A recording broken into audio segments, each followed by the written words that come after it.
Hi everybody, I'm Mark Betty, principal here at Gloversville Middle School. I know my 7th and 8th grade families know me, but I know my 6th grade families don't. So I want to welcome you all as we come close to the start of a new school year here at the middle school. And I want to just touch on some points that I thought would help make you feel a little bit more comfortable. From this point forward, understand I'm talking to you as a parent. Okay, I am a Gloversville resident. My kids went to Gloversville and graduated from Gloversville. I have a grandchild, 5 years old, starting kindergarten in a couple weeks, and he will be coming to school. So that should show a little of my trust with the district as a parent, and that's the way I would like to talk to you. Everything we're doing here is to try to make this situation as safe as possible for your students. And believe me, that's a concern for me as well. We want the same safety for our staff as well. Our entrances and the way we will come in and operate should help us create the distancing necessary to have a safe environment in the school. As you can see, that I'm by the main entrance right now. You can see it set up a little bit differently, and I'll explain that. The main entrance is probably the best place if you drive your kids to school to let them off. We should, with use of 3 entrances, be able to break down the amount of kids coming in at any one spot and make this process very simple. So if you drive your children to work, try using the front entrance. It will probably be the best drop-off point for you. We have 2 other entrances. The bus zone entrance is primarily going to be used for our bus zone students. And the cafeteria entrance we want to try to use for all students who walk. Doing that, we can separate the populations enough so that when we take our temperatures, it will be quick and easy. Now that's an important point, and that's why I wanted to get to it. Taking temperatures. Every student will have their temperature taken when they enter the building. We would like to have you take temperatures at home and keep their student home if your student is running a temperature, but we know not all of you have the ability to do that. So we have to take temperatures for all our students here. We also cannot allow students in without a mask. So please, that's one thing you can help us with. If you can at least provide your student with a mask, bandana, whatever, we won't have to hand them out because they cannot come in the building without a mask. That puts everyone else at risk. That's not an option. That's something we have to follow every day. So as you can see, the tables are set up with 2 standing points at the entrance. The person taking the temperature, the student will be standing here and have their temperature taken here. If they're under 100 degrees, they'll be able to proceed either to the wing or down to get their breakfast. The other student will be waiting back here, and when the student in front is done, that student will move forward and another one will come forward, and we'll try to process them through as quickly as possible and get everybody in the building. Remember, if your student is running a temperature or showing symptoms of being ill, it's best not to send them that day until we can figure out what's wrong with them. Come on, and I'll show you some other things. So you can see our TVs are scrolling through some of the signage that we're going to have throughout our building to help our students become comfortable with what the protocol will be. We have to do this. It's recommended and demanded by the state and recommended and demanded by the CDC. Health department will be keeping a close eye on what we do within our building, and so will the state, and we want to keep everybody safe and healthy here. So we will be trying to educate everyone with the symptoms to look for, what to do to keep yourself symptom-free, and what we expect from students while they're in the building. That signage, again, will be throughout our school at various points. As you can see, our hallways have been redesigned. We are splitting the hallway down the middle for 2 lanes. It used to be groups walking down the hallway in both directions, but that creates a situation where students could come face to face. We want to avoid that.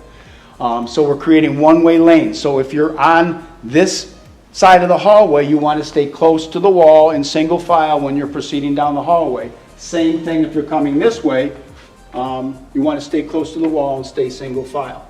This hall specifically will be primarily for 6th graders. There's no need for a 7th grader to use this hallway because they're down in another wing, and there's no need for an 8th grader to use this hallway because they're also in an upstairs wing.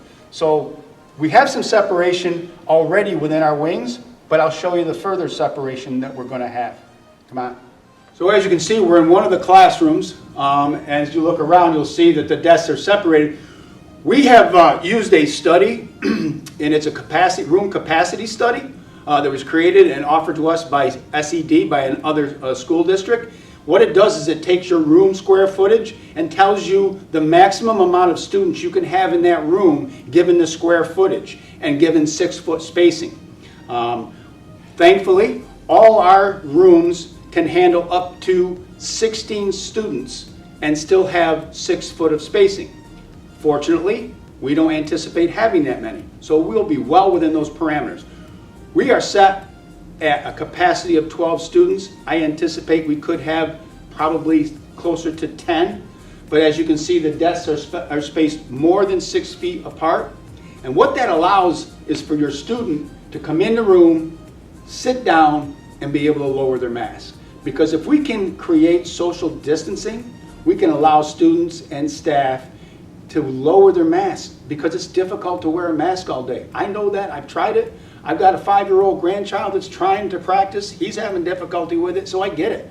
But in order for us to try to make it more comfortable for your kids, we're creating that distancing like this in all our classrooms. We're well within the parameters set. We're well below the number that they say we can use in this classroom.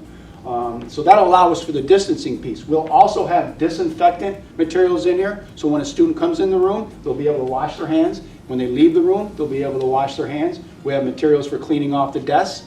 All these desks and surface areas will be cleaned every night, and your students will stay with this group all day. They may specifically stay in the room all day, but majority of their classes, they'll stay together as a group. So your child could potentially be with 9 other kids all day, and that would be the biggest group he could be exposed to, or she. Teachers will come to the classroom and teach, and the teachers will rotate. Now yes, that means my kid's going to be in the same classroom all day. He'll never be able to handle that. Yes, he will, because he's going to be able to get out for lunch. He's going to be able to get out for phys ed. He's going to be able to get out for tech. They're going to be able to get out for art, and they're going to be able to get out for SEL circles. So there'll be just as much time out of the classroom as in the classroom, and we understand that. That's why we built that into the schedule. We know it's tough. We're really trying to consider it from the standpoint of how would we like it if it was our child. So we're really trying to create a safe environment. We have a new ventilation system in this building. There's all new filters being replaced. We have brand new windows on nice days that open up, and we'll do that. And we also have a lot of egress points where if a class wants to go outside, they can simply turn around the corner, go out the door, and sit out in the grass on the different landings. And we're going to encourage that, because obviously as much time as in the fresh air, the better. So as you can see, this entrance is our bus zone entrance for the students who are familiar with the building. A large majority of our students come in these doors every morning, which is why we're trying to open up 3 different entrances. We want to reduce the amount of students arriving at any one door so we can get them through quicker. So this is the bus zone entrance. It'll be manned the same way. There'll be 6-foot spacing as they come in. There'll be a staff standing here taking temperatures. There'll be a staff out there monitoring the kids as they come in. We'll have masks available for a student who doesn't have a mask. Remember, make sure your student wears a mask to school. That will speed things up. We'll take the temperature, then they'll be able to go down and get their breakfast and go to their homeroom. We're hoping to speed this process up, which is why we're keeping the bus zone door just for bus students. Each entrance kind of is going to be allocated for certain ways of transportation. The buses come this way. It makes sense to keep the bus zone students coming this door. It's the easiest way for us to get our students off the bus. Most parents drop their students off at the main entrance. We're going to keep it that way because they're used to that, and that's what they've done in the past. So the kids who get a ride from their parents will come to the main entrance. In a second, I'm going to show you the third entrance, and that's where we're going to try to get all our students who walk, which is a large portion of our students. We're going to have them try to come to that entrance, and I'll tell you why in a second. Come on with me.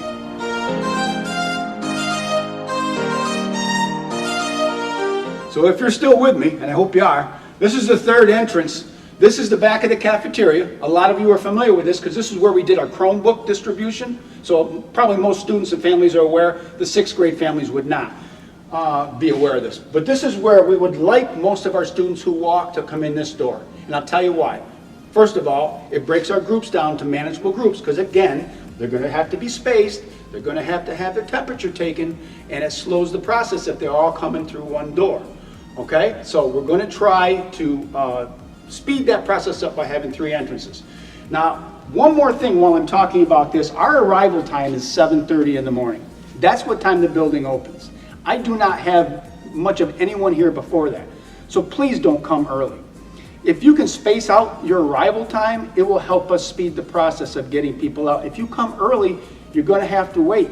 We can't let people in early because we don't have the coverage and the supervision, and we still have to have people here taking temperatures. So please try to be cognizant and aware of the fact that if you come a little bit later than 7:30, it'll probably help you get in quicker.